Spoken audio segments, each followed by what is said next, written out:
അപ്പോൾ ഒരു വർഷത്തെ കാത്തിരിപ്പായിരുന്നു കേട്ടോ കേസ് ഈ നിമിഷത്തിന് വേണ്ടിയിട്ട് നമ്മുടെ വീടിൻ്റെ പാല് കാച്ചൽ അങ്ങനെ അത് വന്നിരിക്കുകയാണ്. അപ്പോൾ എല്ലാവരും ഉണ്ട്, നമ്മുടെ ഫാമിലി മെമ്പേഴ്സ് എല്ലാവരും വന്നു. നമ്മുടെ തിരുമേനി വന്നിട്ട് എന്താ പറയുക, തലേ ദിവസം വാസ്തുപൂജ കഴിഞ്ഞു, പിറ്റേ ദിവസം വന്നിട്ടാണ് ഗണപതി ഹോമം ചെയ്തത് കേട്ടോ.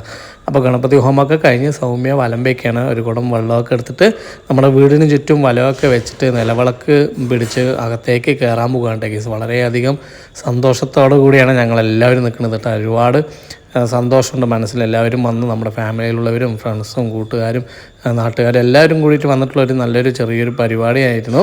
അപ്പോൾ ഞങ്ങൾ ആദ്യമായിട്ട് ഞങ്ങളുടെ വീട്ടിലേക്ക് വലത് കാല് വെച്ച് കയറിയിരിക്കുകയാണ്. ഇനി നമ്മൾ പാല് കാച്ചാൻ പോവുകയാണ് കേട്ടോ.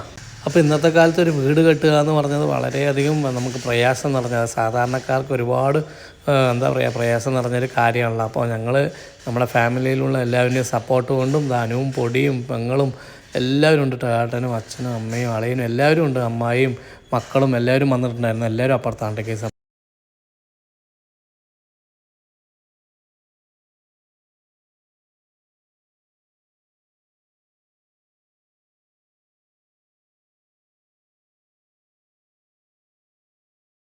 നിറഞ്ഞു വന്നത് അത്യാവശ്യമായിട്ട് തന്നെ പോയിട്ടോളേ.